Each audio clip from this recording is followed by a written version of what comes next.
Hello and welcome to the Free Cheese episode 628. I am your Joe Dix, joined by Matt Selner. Hello. Free Cheese is a weekly video game podcast about video games brought to you once a week by thefreecheese.com. Matt, I'm very excited for this episode. We're talking about the best video games since the year 2000. Why? Because the New York Times did something back in June and we're still talking about it. Before we dive into video games and we let the intro music play out, because the New York Times kicked this all off with what are the best films of the 21st century, I will ask you if there's one movie that you know you would nominate on your top 10 movies of the 21st century, what would it be? Oh, there's, I don't know what would be one. That would be a lot of calculation and pointed thought. But probably I'm trying to think which Tarantino classic I want to go with. Ooh. I am a. I love it. I know everyone loves Pulp Fiction, but I actually think I kind of like Reservoir Dogs better. Now, I'm only going to challenge you because I think that's 95. Oh, right, the centuries. Oh yeah, I'm pulling the Ben. I'm fucking pulling the Ben. Um, Pulp Fiction still a night. Shit, I don't. I actually don't Yeah, know. Pulp Fiction 92. You're looking more like Cause Kill Bill, yeah, I like Kill. Inglorious Bastards. Oof, this changes things. All right, rewind. Well, let's go. The easy answer: The Dark Knight. So after this thing popped in June, I started making a note. And basically like I knew if I tried to think of it, I would forget stuff. So I sort of just have had this running note since July or whatever, where I'm like, if I if I come across a movie and I'm like, oh, it fits for this note, I'll add it to it. The first one I wrote down, like I think the first movie I thought of when it was like, yes, this would be in my top 10, Eternal Sunshine of the Spotless Mind. Okay. Uh I also think Freddy Got Fingered would be on that list. And I think The Ring would be on that list. Okay. One of the rare occurrences of where an American remake, I believe, far surpassed the original. But we're not here to talk about movies. We can talk about movies all you want. Um, but video games. So New York Times launched this. I forget when, and basically it was they asked a bunch of actors and directors and people in the film industry, and maybe adjacent, maybe it was just pop culture figures. I forget exactly who was asked. They were all asked to submit their top 10 video game, their top 10 movies of the 21st century. Uh, I don't know if everyone listening realizes it, but it's 2025, which means 25 years have passed, which means we are a quarter century through the 21st century. So, in response to that, or I guess like after they'd had the submissions from all of those people, they then ranked them to give like a definitive list of, the best movies of this century as according to whoever voted. So, giantbomb.com was recently independent from fandom under new ownership where, the employees now own Giant Bomb and they took it back over. And it was like kind of right after the announcement that Giant Bomb was going to be, or it's about a month after, but they were ready to pull in a new audience and find a new way to, strike hot. So they quickly put together a voting system that allowed anyone with a registered giantbomb.com account to vote for their own top 10 video games of the 21st century. I think the poll ran for about a week and then it culminated in a top 100 list that we'll look at a bit later today. We're not going to go through their top 100 list, but we'll look at some of them just to see, what were the standouts, etc. Um, there were some interesting statistics. So Marino, they're one of their longtime community mods at Giant Bomb, put together a full article breaking down the top 100 best games of the 21st century as voted on by the Giant Bomb community. This was wild. So they had 3,171 ballots submitted, which was a total vote of 31,527 games, because not everybody voted for 10 games total. In total, 2,164 games were voted for. 953 games, or for those of you doing the math, 44% of the games submitted received only one vote, which is kind of crazy. Another standout that was interesting is that there were 0 games submitted from the year 2014, which I guess I should have backed up. Like, if I asked you, like, what is the weakest year just off your gut between 2000 and 2025? I'd be terrible. I would not. I'm terrible over release years and stuff. In hindsight, knowing what I know now, after this, I can see where 2014 was a down year. We were a year into the new console cycle. The things that were supposed to hit big, like Master Chief Collection, kind of didn't. I think Dragon Age Inquisition was the big one that year at the Game Awards, but okay, yeah. Mm-hmm. Yeah, we're in that era. The average Metacritic score for the top 100 was 91.74, while the lowest Metacritic for any of the games that made their top 100 was 82. There was only one Nintendo 64 game in the top 100. You have a guess at what it was? 2000 and up. 100 and up. Oh, I'm thinking like with years though, because I'm sorry. 64. I thought you said 1,000. Yeah. Oh, that's a good point, because I was about to scream like, I can't believe it wasn't Ocarina, but now I get it. All right. Yeah, 2000. So yeah, slim pickings for N64 stuff at that point, I suppose. Well, you just said Ocarina. Maybe would it be Majora? Yeah, it was Majora's Mask. So it's the only N64 game in the top 100. There's only one PS1 game in the top 100. Any guesses at that? Crash Bandicoot 3 Warped? No, it's not. It's Final Fantasy 9. Oh, duh. I forgot they're exclusive still. Yeah, right? The newest game that made their top 100 list. Oh, the newest? It should be Clair Obscur. It is, yep. Yeah. And the oldest game in their top 100. Probably one of the two you just mentioned. Or is it Deus Ex? No, Deus Ex. Or it's 2000? Okay. Yep. I was thinking it was 2001. And let's see. I think that was the major stats. So yeah, I mean, I thought it'd be fun to kind of look at their list a little bit, and just reflect on some of the games, but then we'll dive into the games that we each submitted as well, because we each did our own votes of 10. Why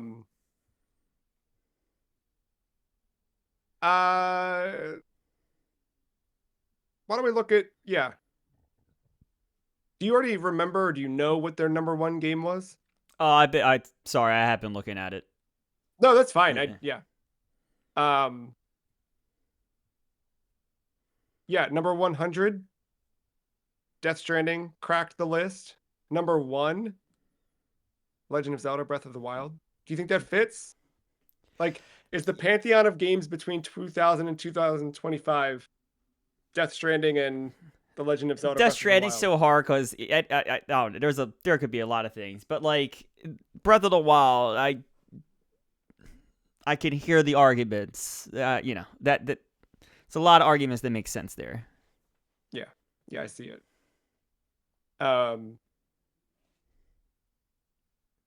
Looking up, how do you want to break it down? You want to look at like chunks of this from them? You want to just sort of call out any surprises? I say we just call that surprise. I mean, we don't need to go through their list. It's readily available on Giant Bomb's website. The URL is too long, but if you just Google Giant Bomb top 100 games of the century, you'll find it. Before we get into our list, I won't reveal one of the games, but I internally went back and forth on putting Clair Obscur on mine. I just thought it was too soon. Yeah, I get that. Um, and then I think it was you specifically, delightfully reminded me of another game, Mm-mm-mm. and I was like, oh well, yeah, duh, I should, yeah, we'll do that one for legacy's sake.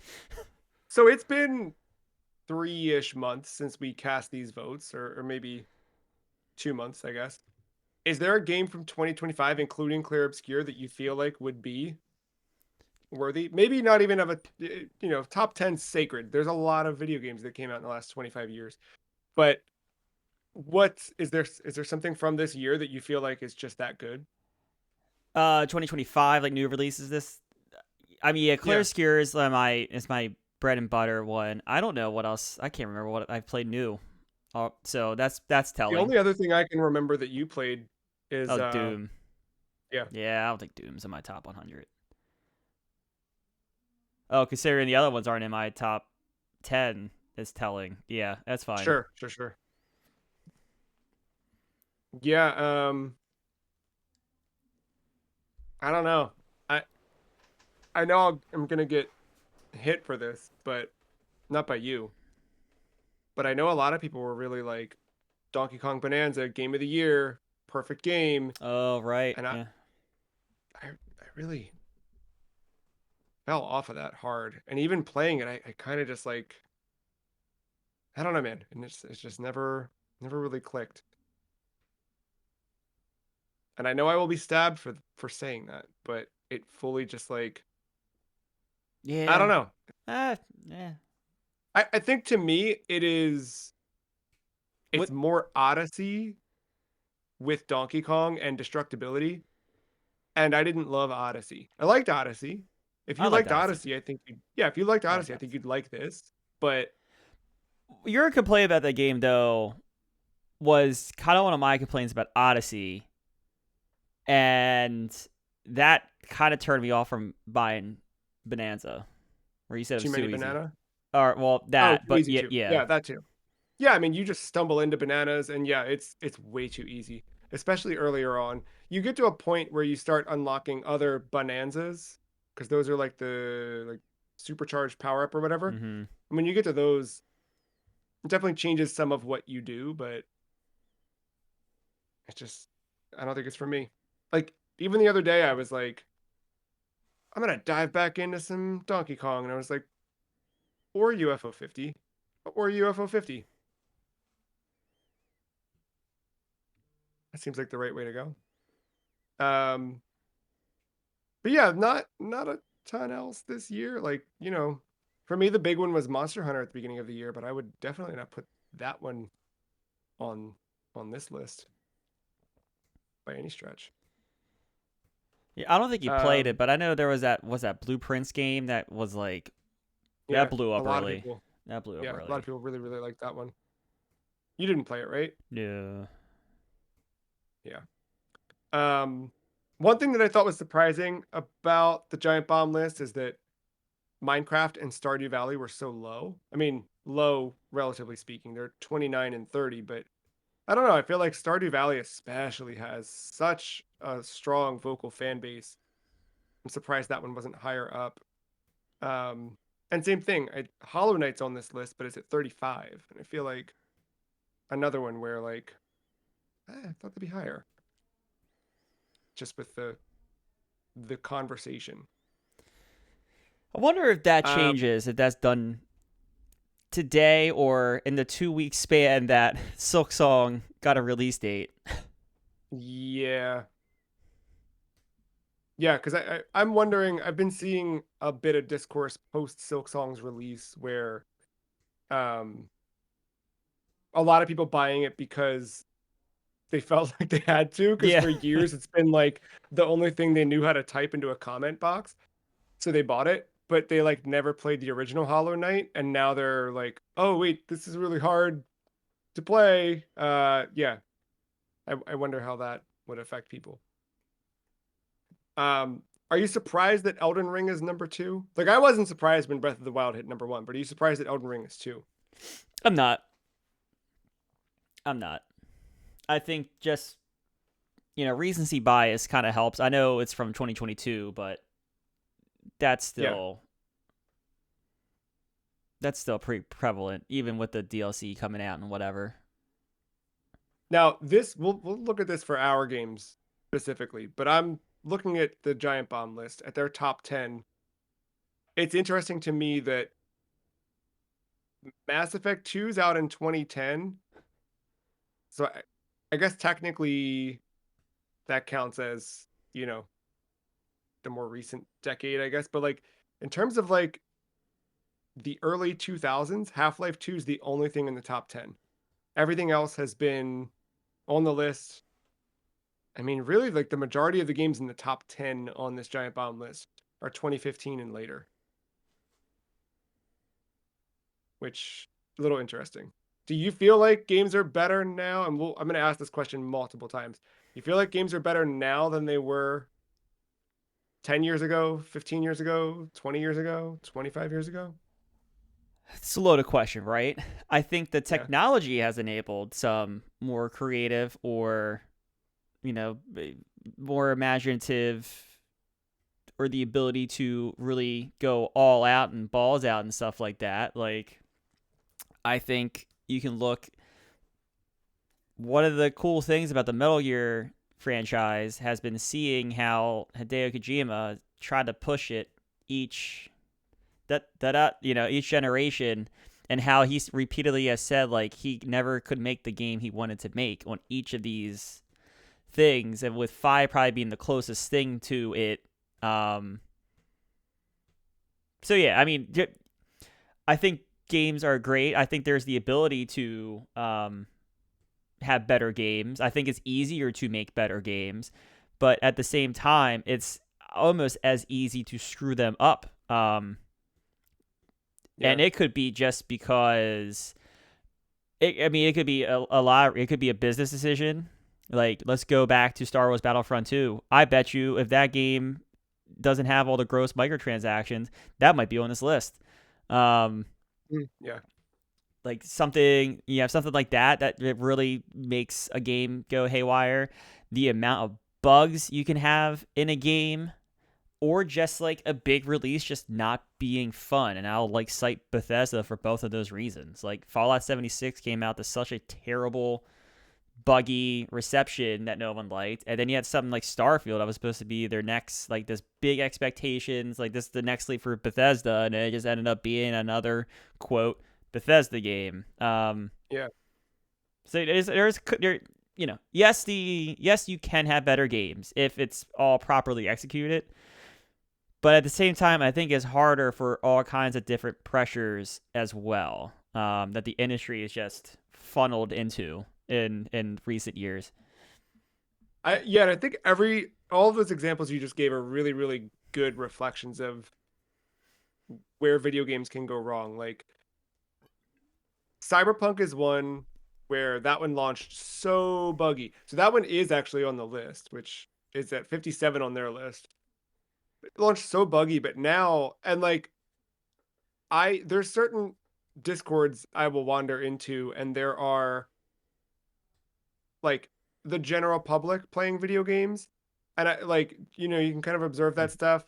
The people aren't like tuned in to whatever. They don't have news feeds feeding into an RSS feed. They're not scroll. They don't know what Wario 64 is. Like I'm not saying this all as a badge of honor. I'm just saying like people who just buy a PlayStation to play a video game, and like Cyberpunk is so renowned. And when someone drops into those chats and they're like, just got a PS5, what should I buy? It's always like it's Cyberpunk and Rivals. Cyberpunk and Rivals. Gotta get Rivals. Gotta get Rivals.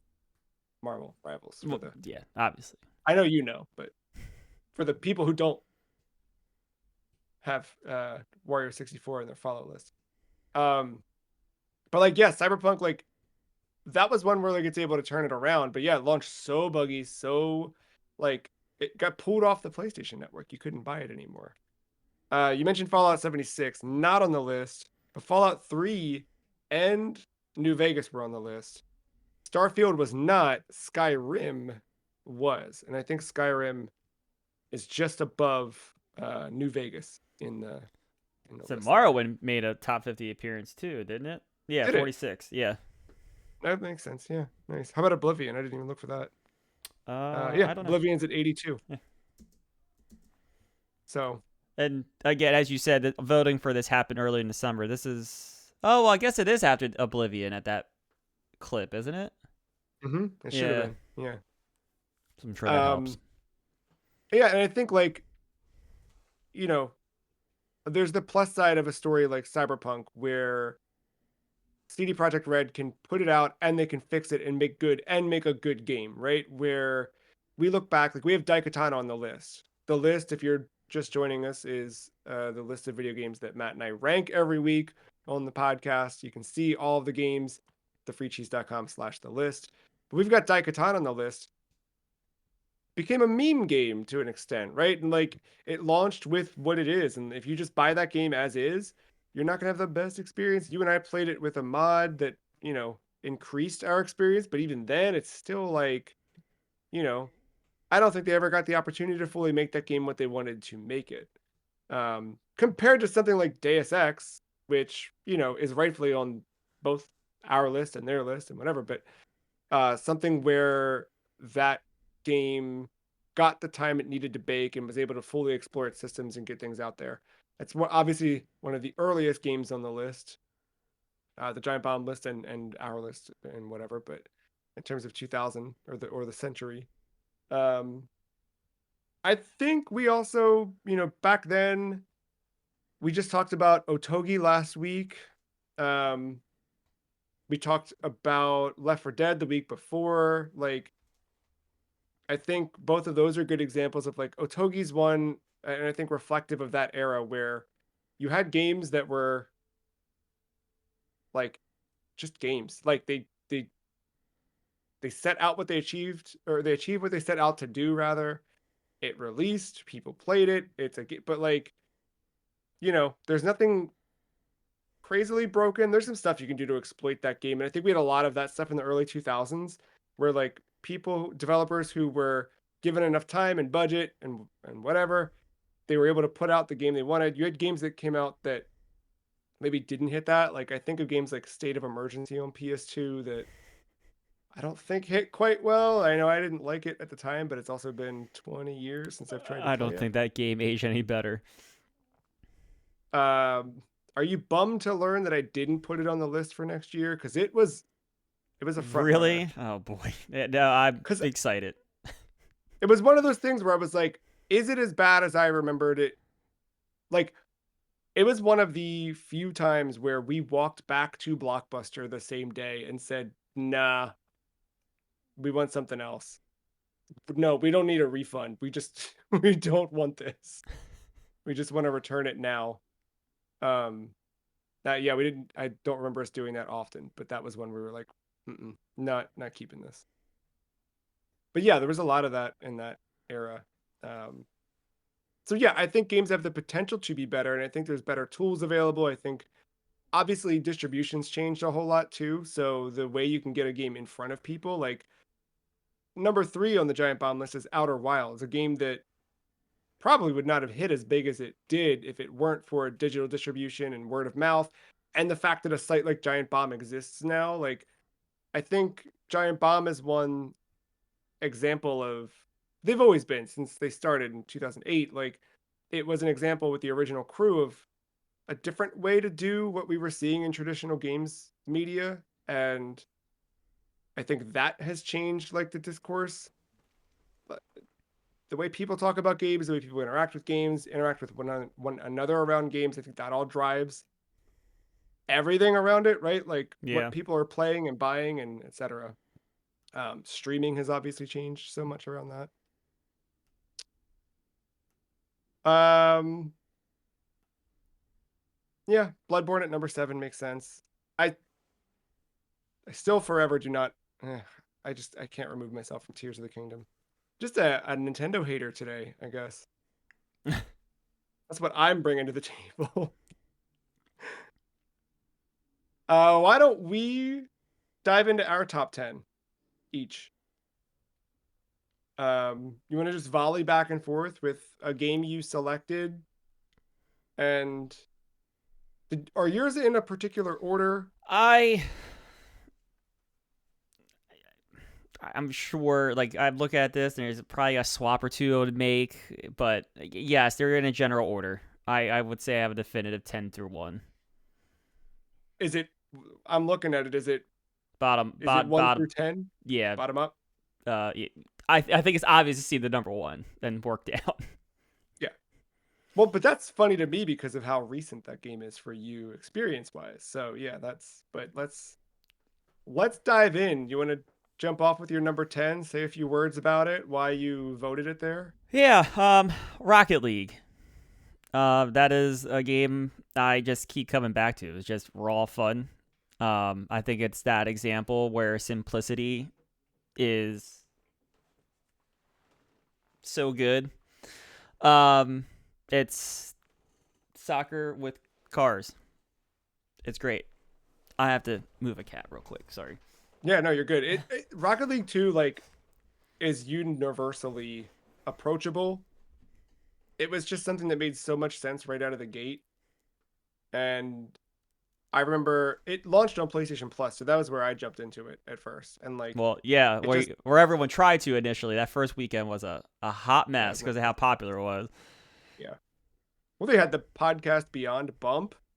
It was a whole ecosystem. Um, yeah. You still bounce into it from now and then? Not as much, but we're getting to that time a year where it's my resurgence. It seems like, not that I'm in a Yeah. hurry to play one. I think Rematch has kind of taken the wind out of some of that sail, but no, I'll come back to it. I know I will. I know I will because I've been stingy with what I've had installed in Steam. Mm, It's always staying installed. yeah, that makes sense. It's never been uninstalled yet. My number 10 was, I'm pretty sure I did these in order, but I'm going to go with the order I have here anyway. I had Batman Arkham City. And I remember like really stressing over this because I wasn't sure if I wanted to go City or Asylum. I do think Asylum's the tighter experience, and Asylum's one that like, you know how people always have those games they say like, "Oh man, I play this game every year," or "I go back to this game every 2 years," or whatever. Asylum is one that I would never say that about, but incidentally, since 2009, I've gone back to that game like once every 2 years, and I just play it through all the way. Most times 100%ing it too, which is really weird. It just clicks. That said, I went with City because I hate the Joker fight at the end of Yeah, it's Asylum. bad. It's such a bad fight. I hate the design of the boss. And I'm like, nah, City's got it. Yeah, it's a bad fight.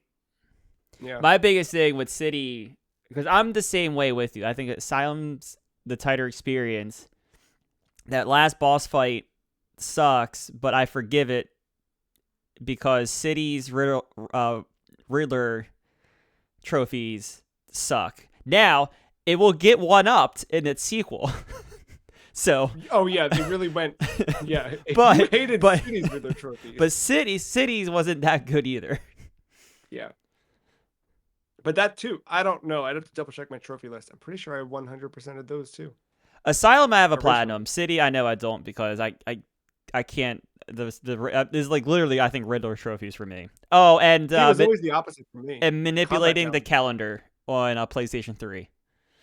Oh yeah, I don't know if I ever got that or not. It was one that once I knew it was a thing, I remember like setting calendar events IRL. But even back then, I don't think I was like, fully utilizing a phone calendar the way I am now or anything. So, how about your number 9? I went with Super Mario Galaxy. Um, Wahoo! yeah, that's Wahoo indeed. Yeah, it's the I don't know. I've always said that this is my favorite Mario 3D. Yeah, 3D Mario. I think the opportunity, not that they need an excuse to be creative with planets or whatever, but I really feel like the galaxies let them go all out in some really creative directions and manipulating gravity in weird ways and interesting platforming. And again, I will always love like those small little tight gravitational pools where you can just jump and you keep looping the Yeah, planet is so good. Even though like there's really no video game reason to do it besides just to like mess with the physics. Yeah. Galaxy for me is why I don't like Odyssey that much. That sucks, but like Galaxy was just so good and it all made so much sense. And I'm sure that like I'm wrong in many ways, but I don't know, it just clicked so well and I don't know. I love the way it just played feels still to this day. Plus, anytime I can use the Wii remote and nunchuck, I'm in. My number 9 was a video game called Mother 3, which is one that, like, if you travel back a decade ago, this website was plastered in Mother 3. And I've really, like, pulled back from that a bit, only because it was such a special experience playing through that game the first time. And I feel like it hits on just the, I mean, you played Earthbound. It's that and then some. The uh, it's one of those ones where like it's hard for me to go back to because I'm like not worried I'll taint the experience, but just like that fondness in my head of like what it was. I just like keeping it in that little bubble there. But it's still like when I do stop and think about Mother 3, I'm like, no, that game rules. Like even when it hit the Switch Online stuff on the Japanese side, because region free means Mother 3, I was able to boot it up and play on my Switch. And I didn't play far into it because it's still in Japanese, still not been localized. When I originally played it in 2015, I was playing the fan translation that's out there. But on the Switch Online version, like just poking through and being through the opening of that game, I was like taken right back to it. And like it just still feels so, it's just everything around it. They nailed it. It's such a shame that more people don't get to play that game. But Yeah. ah, Yeah. Uh, my number 8, I went with Grand Theft Auto 3, mm-hmm. 2001. I just Grand Theft Auto 3. I went with 3 specifically, as I know there's a few options from the PS2 era of Grand Theft Autos. I went with 3 because that's the one I have completed. Mm-hmm. Um, and I always, like, I don't like the part in Vice City where you have to do so many of your racket missions before it converges back in. I've always stopped my game there. I Yeah. never owned San Andreas. I think I would agree. I think San Andreas plays better, has more mechanics. It has a vault. It But changes a lot. no, I think 3 more so for nostalgia purposes. The fact that I beat that one of all the PS2 games, and it was like it's I think it's that Breath of the Wild versus Tears of the Kingdom thing. Like this is the Dude, it first is. one to do It it. is.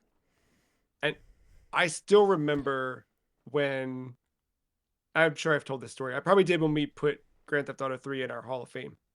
Um, but I remember going to Blockbuster and seeing GTA 2 as a thing. It was the first time I'd seen it there. And I remember my brother and I rented it. And as we were like grabbing it to rent it, it's right around 2001. Like the PS2 was out, but we're still playing PS1 games, but we're not quite at GTA 3. And this guy was standing there and he was like, "Oh, that game's dope." Whatever vernacular, some guy with You're talking to Ben? Was Ben there? no, it was like some guy probably in his early 20s with a little chin, little fella. Okay. Yeah. What do you call those thing? A woo. What's the one right here? Soul patch. He had Yeah. like a soul A patch. woo. Yeah, yeah. It's like that game's tubular. Whatever people said to that. He's like, they're making one on PS2, right? And I remember we like had no idea that existed and went home and like looked it up and we were like blown away. And as soon as GTA 3 came out, we got it. And that first night, I remember getting it and like just running around the city. Like we didn't even do the missions or go to the mission markers. Just like the idea of being in an open world was so crazy, so cool. Yeah, and I still love the setting. I mean, you can't beat New York. But Patapon 2 was my number 8. Um I don't yeah, there's a lot of rhythm games you could put on a list between 2000 and 2025, but Patapon 2 like solidified my love for PSP and handheld gaming and like that whole piece. Like I just really liked that experience. I think that one's like it just nailed the feel of it. Yeah. Um, you might think I'm repeating myself, but Super Mario Galaxy 2. uh, Yoshi. yeah, Yoshi. Honestly, a big game changer. Yeah. But no, I think there is not only is there, and this might fall into that category of too much for two people, but by the time I got to the too much, like there's all these extra stars and stuff, I was still itching to play it. I unfortunately just had to move on to get other stuff done for the list and whatnot. But yeah, no, but I hadn't touched Super Mario Galaxy in a while. And so I did have this internal debate: do I put both on? Do I put one over two, two over one? But I was like, no, I think two. I think two is the one, just because that game has Yeah. so much to offer. And I think they both make sense to have on a list because yes, they're the same, one's built on the ideas of the other, but they're still just like so unique and they're both so good. Um the second one might be called the greatest video game on the list currently, you might say. Uh my seven is Spelunky. Another one that like taught me and a whole bunch of other people that roguelikes are cool. And I think introduced all of us to that concept. I played a lot of Spelunky on Vita, um, and it's one that like I've not been able to recapture. I tried Spelunky 2, and I had a great time with Spelunky 2. I played other roguelikes similar, but like there's something about that first experience with playing Spelunky 1 that just clicked. Did you ever get into that one? No, I tried playing it a couple times. I don't know, just not my. It just never clicked with me. I like it. I think it's a great game. Yeah, I could not just get into it. it's it's a different pace. But yeah, I will say it's though, hard to go back to now. Yeah. I will say I'm having a fun with UFO 50. So like, if Oh yeah. anything, Spelunky made me aware of I forget the creator's name, but Eric, you. yeah, made me aware of him and got me excited. I didn't get UFO 50 at launch, but with the launch of it on Switch 2, where there is a barren wasteland of games right now, I picked up UFO 50 for it. Yeah. And I was like, if Nintendo can't give me a game, I'll take 50. Yeah. Exactly. And they're all good. Eh, most are Uh, good. fair. What do you got next? I have maybe I was about to say one of my probably most influential game on my top 10, but there might be others. This is probably one of the most influential games though of all time. Call of Duty 4, Modern Warfare. First-person shooters have not been the same since this game came out, and for good reason. Multiplayer was awesome. It was just countless fun. They knew the grind. They knew like oh, why don't you just keep leveling up your character and that unlocks guns. Oh, you want to restart the whole thing? Let's do this thing called Prestige. Oh, you want to keep grinding out you want to get all the attachments for his weapon? Well, you have to use it and you have to do your challenges for it. You have to work for it. And here's the beautiful thing that you don't see you don't see today. Everything was in the game. I didn't have to buy Yeah, dude. shit. But No, they didn't. We had it so good. but no, I mean, so not to keep going on, but like that was just the multiplayer. Campaign is equally as good, and it's so good that you've threatened a couple games already this episode for season 14 and other seasons. Call of Duty 4 has almost come onto this list in multiple seasons already, but I Yeah. can't. Like part of what I would want is that multiplayer experience because the other It's half of this is so important, and yeah. you wouldn't get it anymore. And I'm as much as the campaign I think stands on its own. I think in a way it would get kind of that little Big Planet treatment where it would just kind of fall in a way it doesn't deserve just because we're playing it today. Not that I want to fully invite it or challenge that, but I will say this was like the one that broke the mold. Like, even though I was not actively playing these, well, nobody was actively playing these types of games before Modern Warfare. I I should mean, say Call of that. Duty Like, was big, but it wasn't like yeah, that the but console. It was this PC thing. yeah, and it wasn't it wasn't why Microsoft spent $67 billion to buy Activision, Yeah, no, right? no. Um, it this was the one that changed everything. And yeah, like I played a ton of the multiplayer in this. It was the thing that made me like at that point I didn't have a 360, but my brother did. But it was the thing that made me steal his 360 every night that I could to play with my friends and eventually buy my own 360 because that's just what you did. You played Call Right. of Duty with your friends. Um, yeah, dude. Um, in a similar vein, a game that changed everything. Sonic and All Stars Racing Transformed. I still think it's just the best kart racer. It's That's just good. so good. It's got all the Sega love that you want. And I Danica. think it's and Danica. Yeah, it's just solid. It's something that like I've been so disappointed with this Crossworlds game. The more and more I am exposed I to was it, seeing if you and could get through this without mentioning Crossroads, and you failed that I challenge. yeah, sorry. I thought about it, but like it's just one of those things where like this game's so good, and if they just made another one, it would be that good. But like this is one of those things too, where like we talked about modern design versus where we've come from, and like 2025's Sonic racing game is riddled with all of that transactional stuff. That I get it, man. Like video games are expensive to make. We're in a different era of video game development and like IP management and just where business is, the entertainment business. But because of that, we're losing out on something that was so pure and great in Sonic and All Stars. I think it's the same thing. Like Call of Duty 4 compared to Black Ops 7, obviously not out yet, but two totally different beasts. And I Does guess it like if you look at like last year, doesn't where pick a number? It doesn't matter except for I. You know, yeah, no but like campaign. like thinking about like everything you've got to Beavis and Butthead are in Call of Duty now, and whoever else. Like I don't know what's happening anymore in any of this stuff. Um, Side note, not to steal the show from Sonic here. Side note, I'm so excited for Battlefield 6 just to just to like reset everything.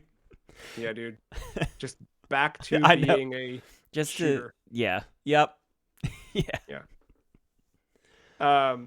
No, I don't. I played a lot of Sonic and All Stars Racing, Sonic and Sega All Stars Racing Transformed, I think, or I forget the exact thing. Love that game. More people should play that. It's still available and backwards compatible on. Oh, they might have delisted it actually.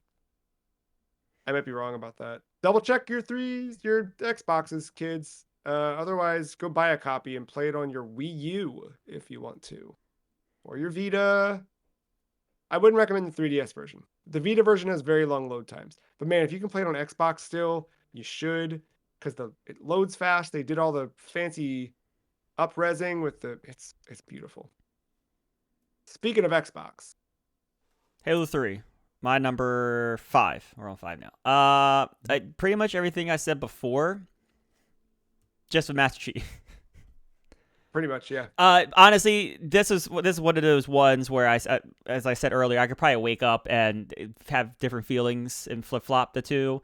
These two were being played concurrently at equal long. Like if I went, because I didn't have an Xbox 360 at this time, so I was in 2007. So I'm going over to my friend's house and playing both of these, and it's very much we're having 6 hours play sessions, and it is just about 3 and 3, whether we're going back Yeah. and forth or like 3 and then 3 of these two games. And Halo 3 is just special. It's again, Yeah. campaign's amazing, multiplayer is amazing, um, and this feels like the last hurrah for me for Bungie in a way. I know Reach is so well respected, but it just doesn't hit the same for me as it does for other people. So three's like No. my like swan song. When Master Chief is put into deep cryo, I feel like that's when the franchise kind of hit his deep cryo for a little bit.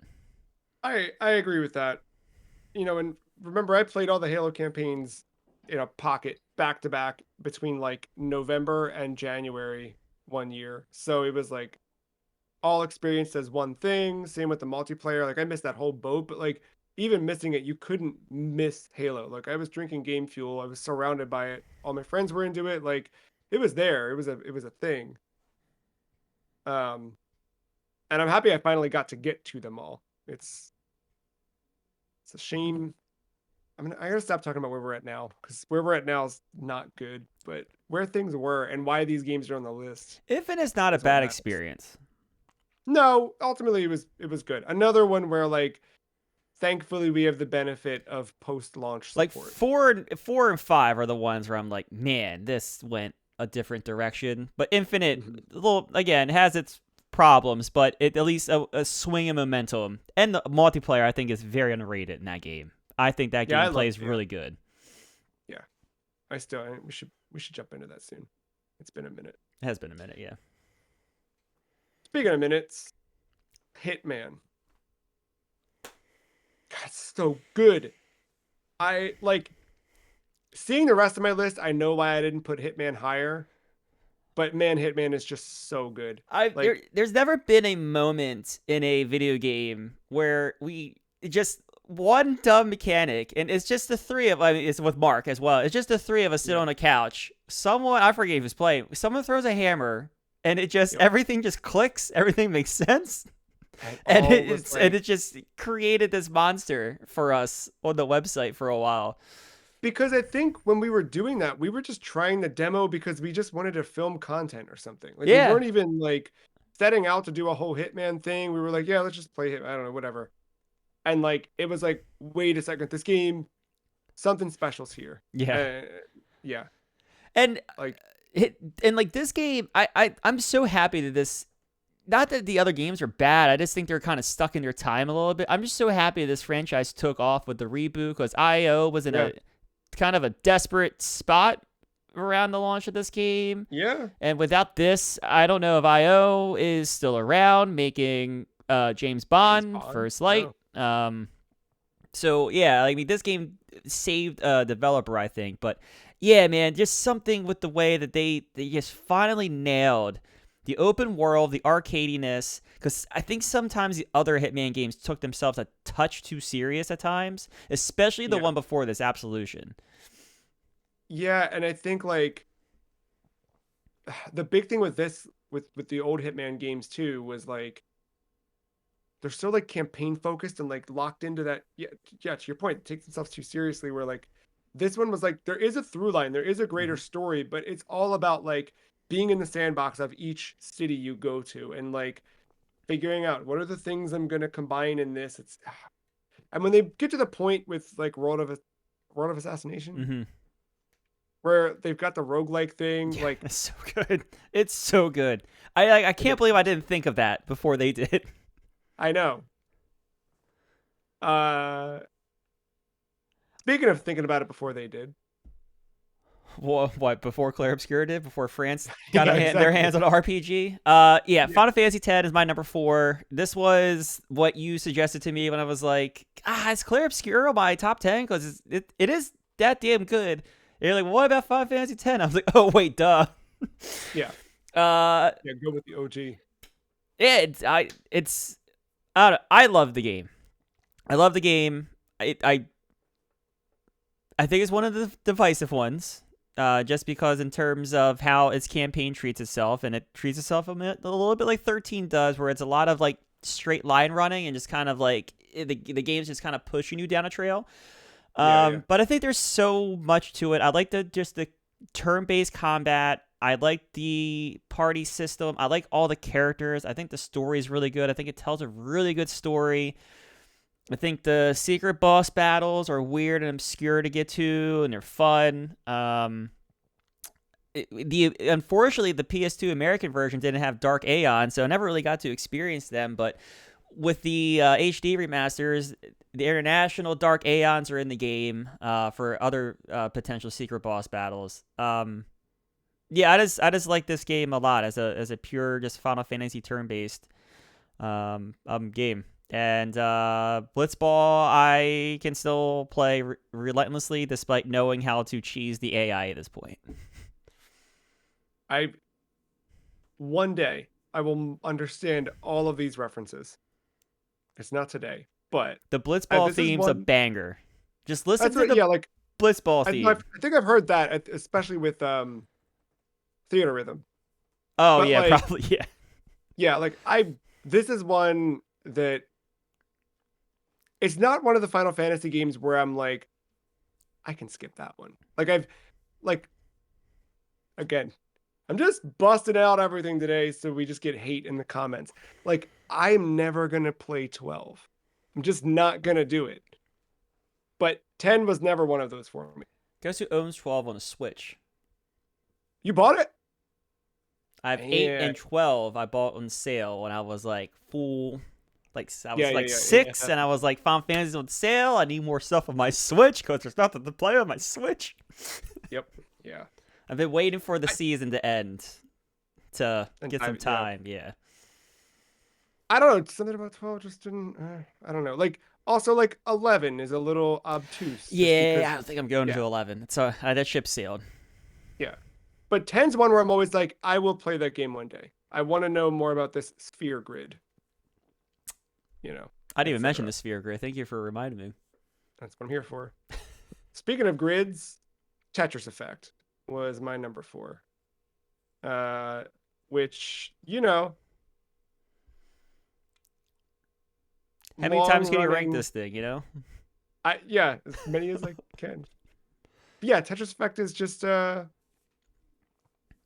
just changed the game. Literally. Like it yeah, it's just Tetris, but it's so much more. I was shocked you put effect and maybe didn't slip in a terrorist attack number 3 or whatever the hell it's called. Oh, Terror Instinct? Terror instinct. I don't know if I gotta look. I don't know if any of the ones that Arika put out besides this most recent one were released in what do you call it? This century.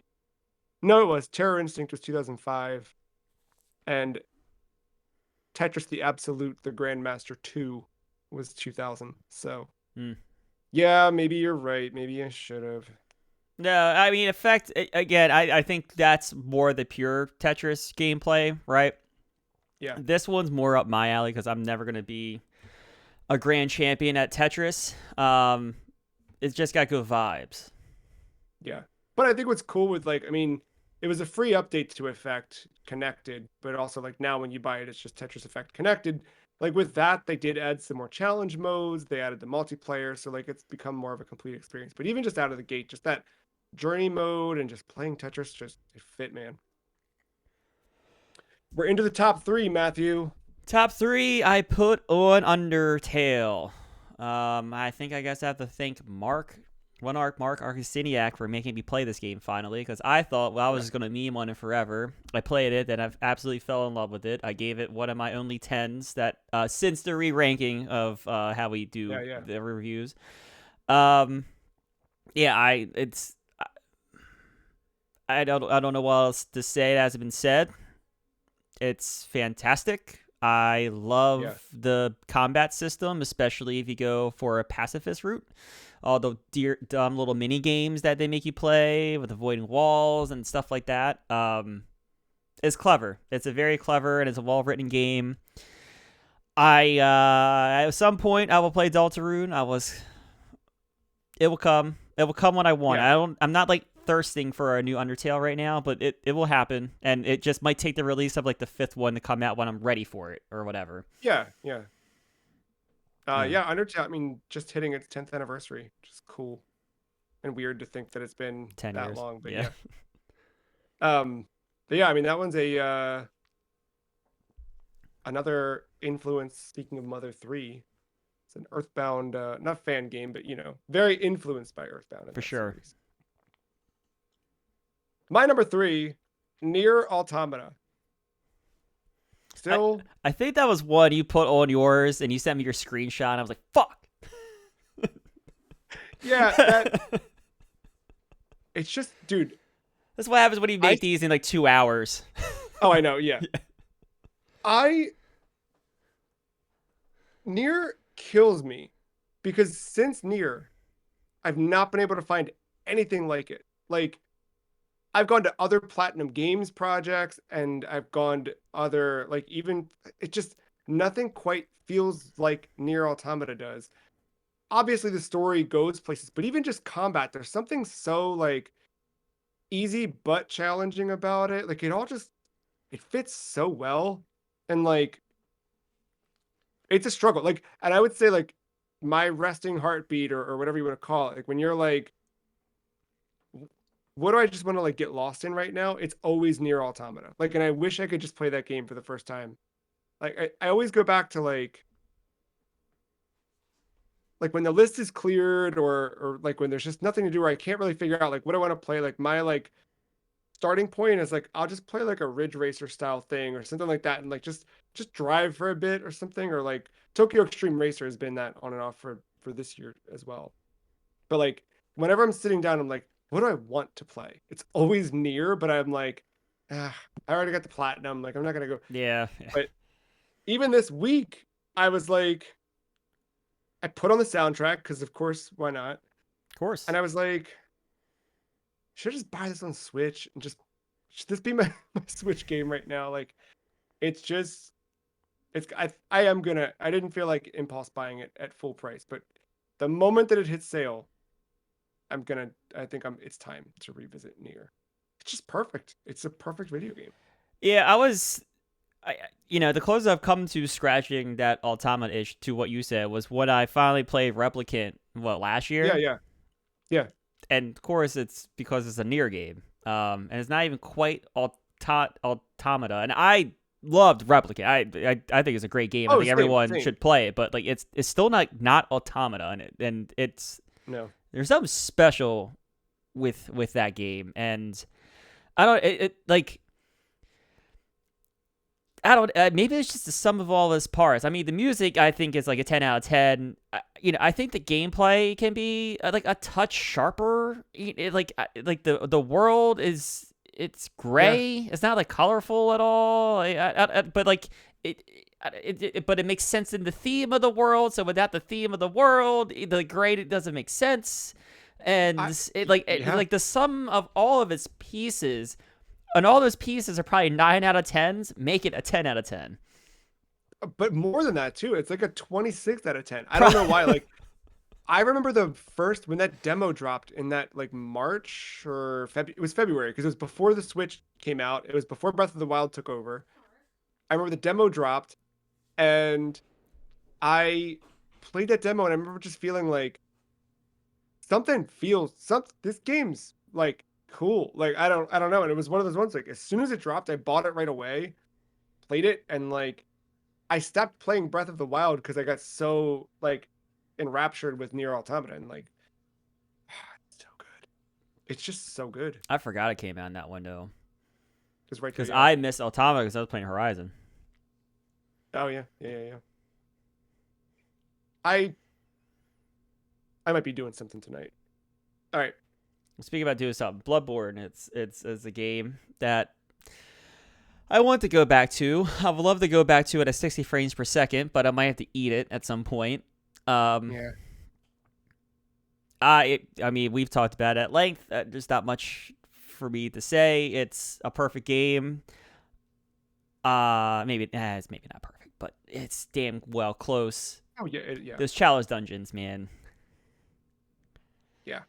Um, no, it's gonna be so fun to go back to that game because now that I've played the other From Software game, I understand the leveling and the statistics, Exactly. and like And that's it's gonna be such a different experience, I think.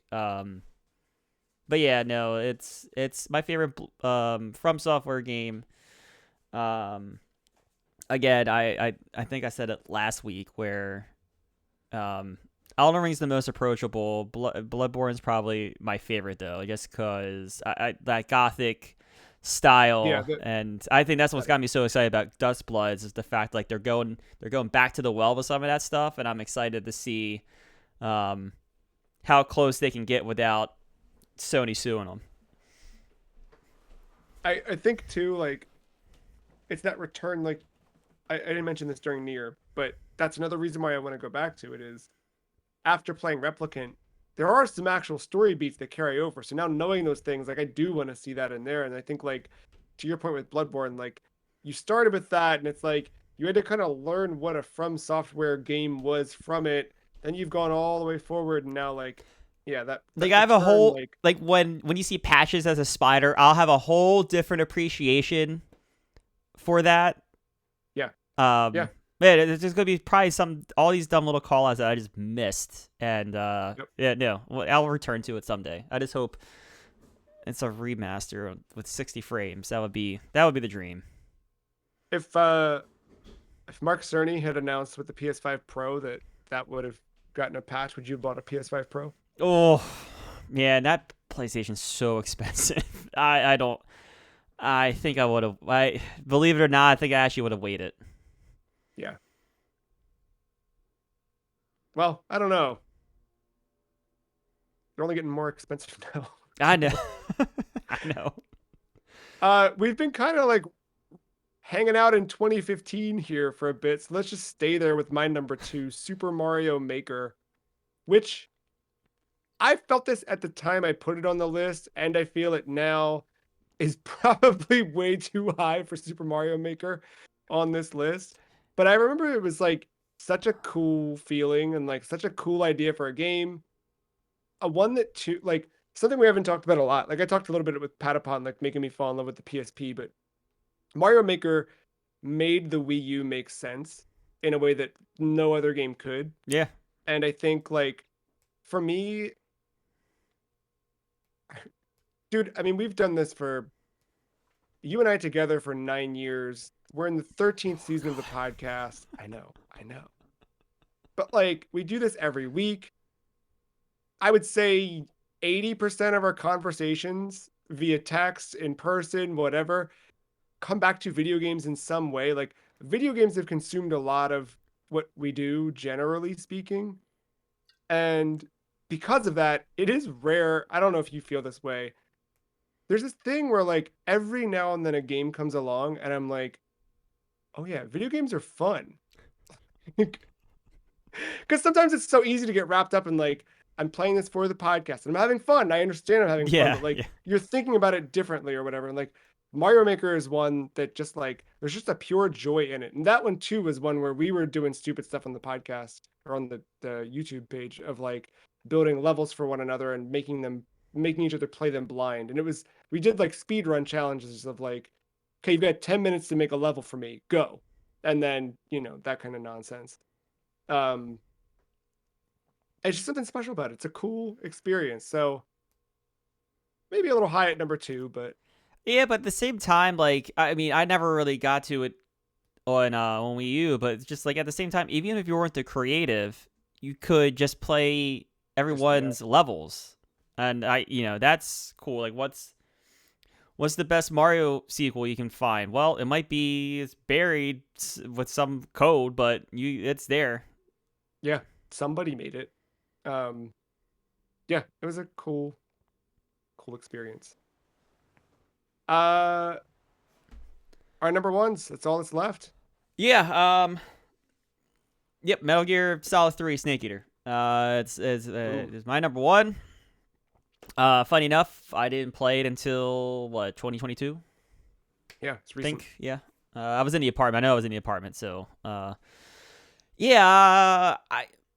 I don't know why I waited so long to play this one, but I I knew going into replaying all the Metal Gear games, it was like one I wanted to play 3 because I hadn't played it yet, and I felt like I needed to play 3 to connect some dots I didn't understand in 4 all the way through.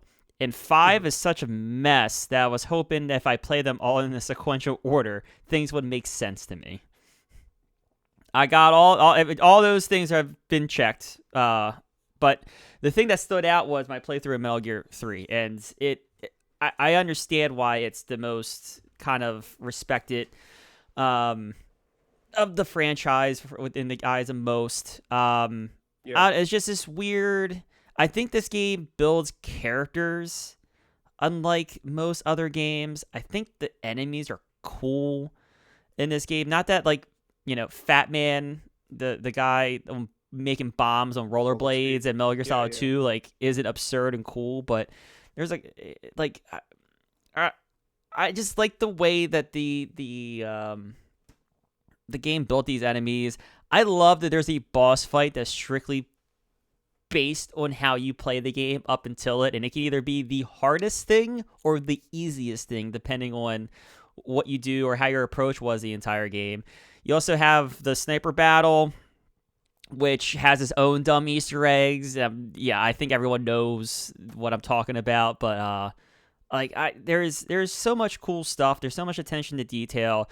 There's the beginnings of so many characters that end up being pivotal pieces of the puzzle, with this being a prequel to pretty much everything. Yeah, no, it's just really well done. I like the gameplay is just so cool with how survival. It really felt like you were Snake trying to not survive in the woods and infiltrate this Russian base, and it yeah, I don't know, it just felt more grounded in as much of a grounded way as Metal Gear ever can be.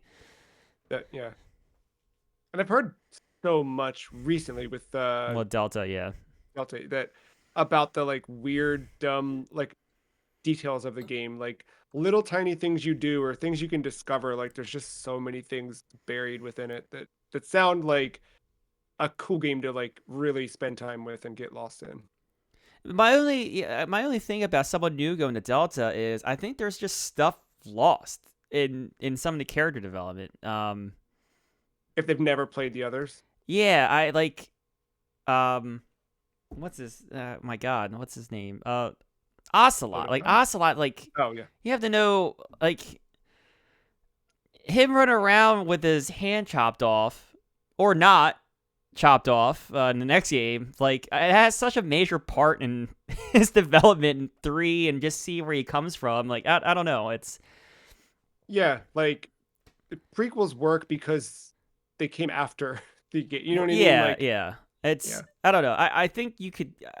I think there's a way. It's realistic. You could start there, and I almost like I don't know. I kind of want Konami to kind of keep going with this, but Mhm. even if they don't, like, I'm glad like 3 has another new playable way, and it seems pretty freaking honest to the original. That I'm glad there's a way to like get this into the hands of some new players, even if it's not the sharpest storytelling for them at this point.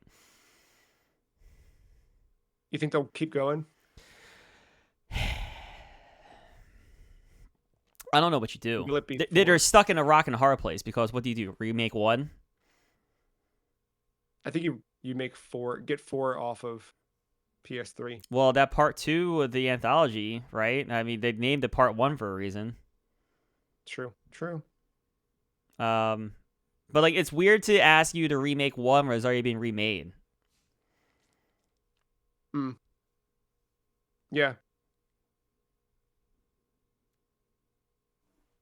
I I don't know. They'll probably do a new one, but time will tell. Funny that I didn't even think about this until just now. We both ended up with number threes at the top of our list, as I elected Tony Hawk's Pro Skater 3, which I know I said that like my resting heart rate is like a near automata or a racing game, but it's also Tony Hawk's Pro Skater. Like Yeah, for you could sure. just hand me one of those at any time and I'm good. Like when that new one came out, and it came out like right on my or the day before my birthday, I bought it and like cleared the Tony Hawk 3 campaign in a sitting. Like I just whoop, 100% all the goals done. I, that game just rules. 3 like I think 3 of all of them. Obviously that's the one that adds reverts, which is what everybody always remembers being like the big gameplay shift. But 3 was the one where it was the first time where I left playing a game or something and said, "Oh, here's all of these bands I need to go buy CDs." And I remember going to the mall and like going to FYE and getting AFI and CKY, and other three-letter named bands. But like all of that just from that game. I was I was skateboarding at this point, but like this solidified that. I mean, this game came out when we were like going to the skate park all the time. They did a big thing at the skate park for this game. And it's still like whenever I've like through the years, like I picked up a CRT or when I got like upscalers for modern TVs, like and I'm plugging a PS2 into it, like my go-to test thing is Tony Hawk 3. Because it's my baseline. Like I know I got it.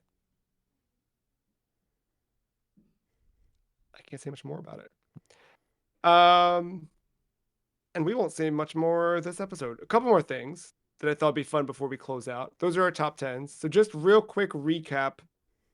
Uh, you want to run up yours 10-1 real quick?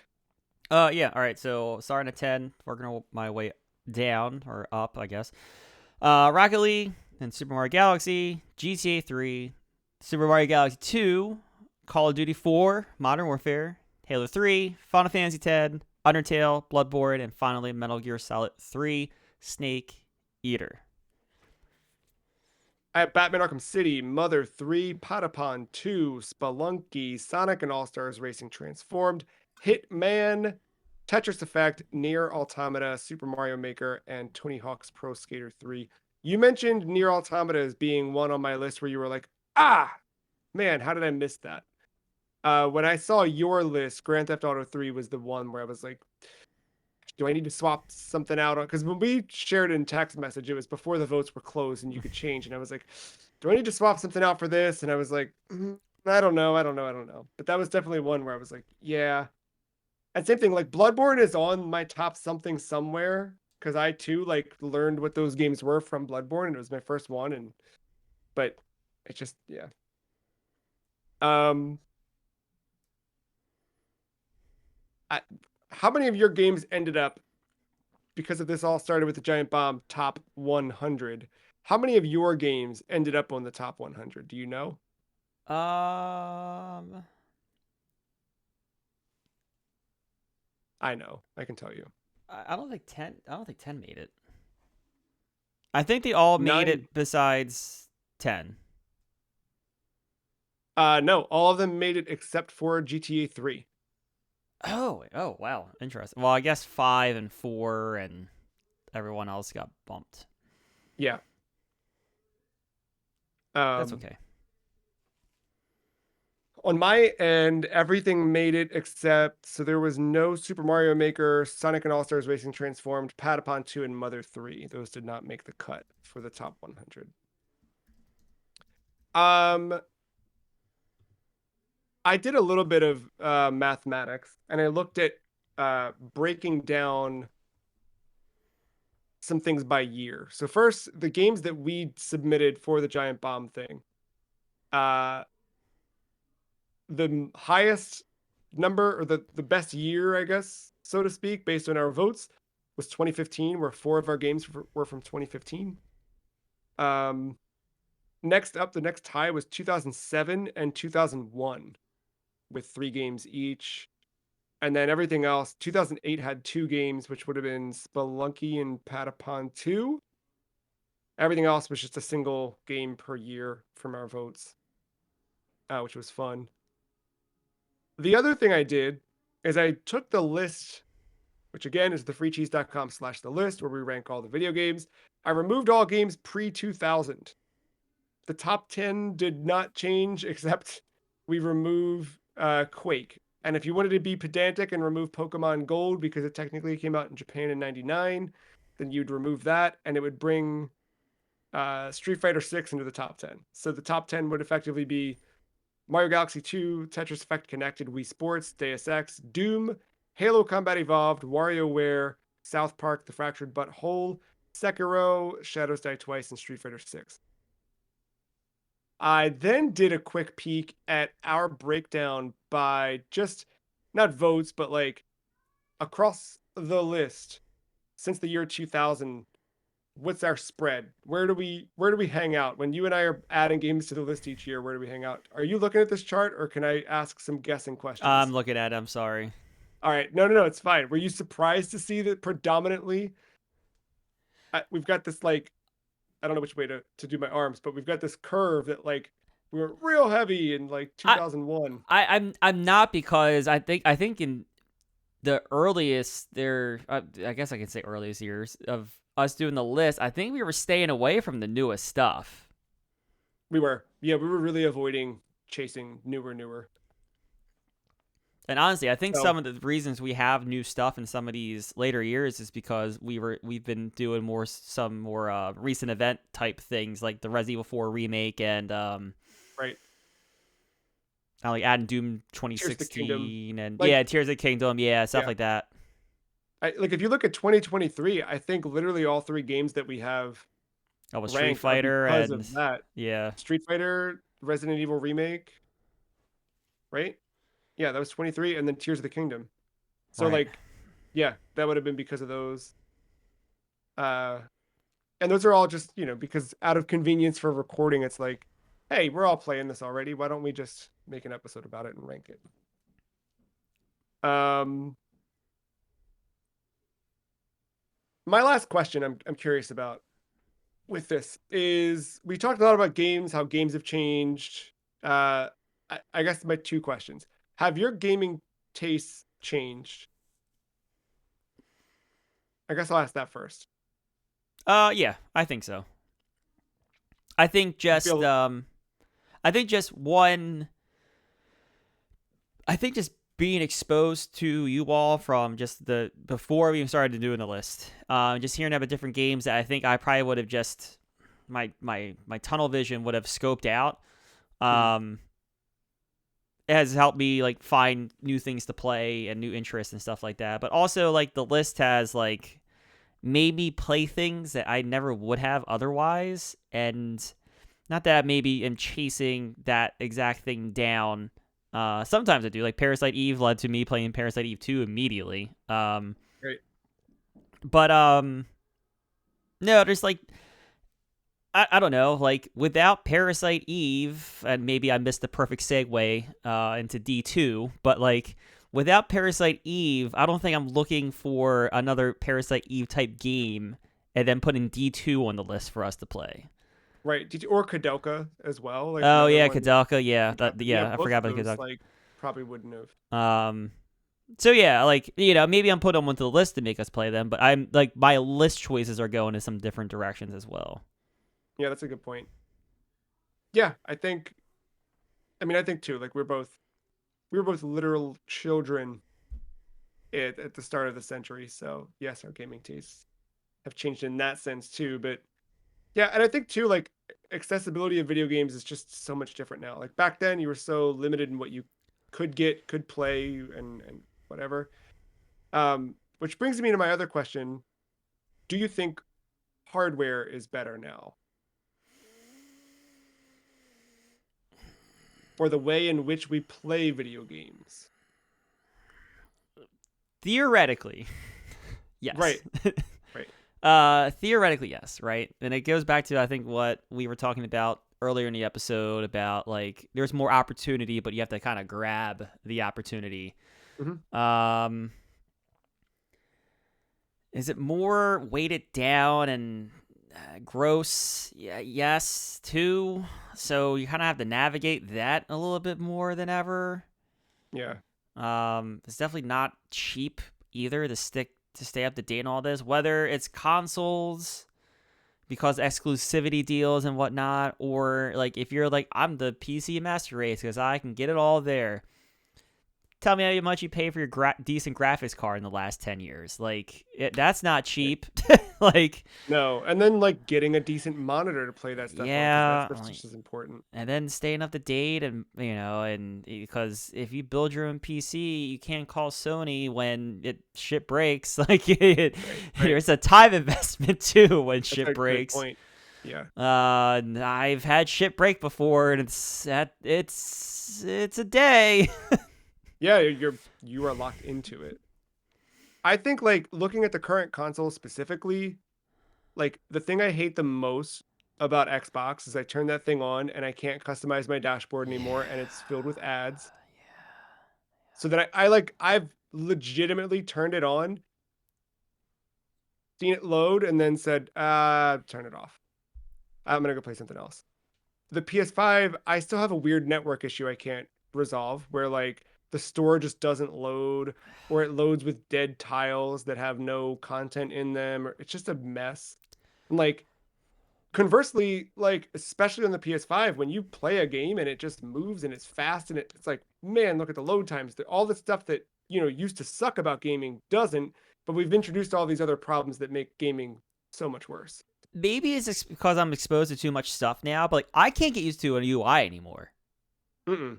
No. I've not been nearly. I mean, I'm the XMB. I am. Please, I can do that shit blind. I've never been close to that. Like I Mm-mm. struggle to find settings. Like literally the Yeah. gear settings. Yeah. Yeah. Yeah, and there's like little shortcuts that like Sony always had in PlayStation UI that like don't work anymore, just not there. Or like I press and hold in the like the PlayStation button, like the middle one, to like pull out, but like it's changed from what it used to do from PS4 to PS5. Like I always fuck up bringing that bottom dock up. I always hit Yeah. the wrong shortcut. I I will start to remember and then I'll screw it up on other consoles. It's a mess. Um I will say what has gotten better about hardware in 2025 in the last this century is playing and enjoying the older stuff today because there are so many people out there doing everything they can to make older things that much better.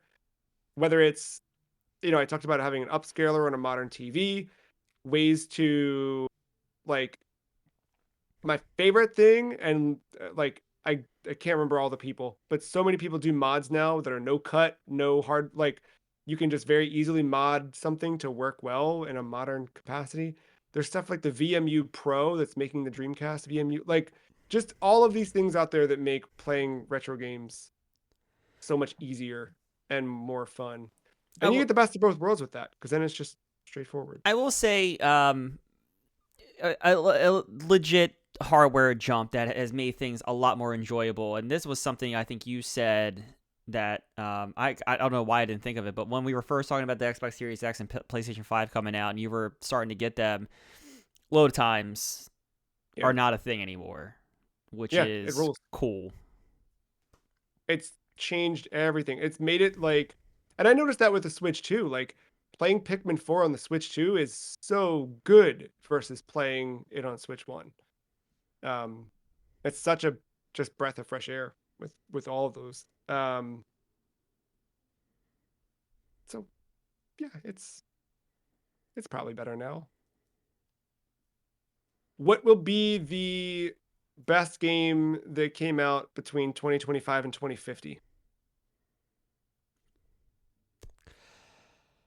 Voted by the people or by us? Hmm. The How will we people. be? The Yeah. people, because it's going to be an undivided vote. It's going to be Grand Theft Auto 6, because I don't think we get another one of those by 2050. Yeah, that's fair. Good point. It'll still be being re-released at that Yeah. point. Yeah. Uh, for us, I no idea, because it can be anything. Like, Uh, it's I gotta. When's this episode going up? We're yeah, we're like right around TGS, so we might be right about to have the next game of the century announced, if all goes my way. Yoko Taro's working on oh something, and if it's a sequel to Nier, sure, sure. You're what can you ask for? but like there's the things that come out of left field like Balatro. Like I know you haven't played it yet, Yeah, but it's just like yeah, that game's good. That game's yeah. really fucking good. No, it's a really good point. There's stuff that we won't see. I still think in that same vein, like Vampire Survivors was such a weird, fun surprise. Um, and the games that are building on the games that are on our list, like Spelunky was great, but Dead Cells is also great, and it got a lot of what it got from Spelunky. Um, Yeah, we're in a world with Silk Song exists now, and anything's possible, dude. Anything apparently, is possible. I know, I know. Will Danica come back for Crossworlds? That's the thing I want to know. Will Is that Agent possible? finally come out? You have to talk to what did Jack say about that? Jackie I T. forgot. I know You what got you're to talk to talking 2K about that. Or you got to talk to your friends at Rockstar about that. Yeah. Mm-mm. Well, thank you all for indulging us and hanging out for a little bit longer of an episode this time around. Next week, we're back to ranking games with the aforementioned D2. I'm really, really stoked to talk about D2. It's a wild Um, one. yeah, that'll wrap up September for us. And then October's filled with good spooky stuff. Not that D2 is not spooky in its own, but it's wetting the palate. We got Castlevania Rondo of Blood coming up. We've got Blood coming up. And Zombies Ate My Neighbors in October. So come back next month for all of those things. Go be nice to somebody and tell them your favorite video games. Until then, thank you, Matt. Thank you all for hanging out. Bye.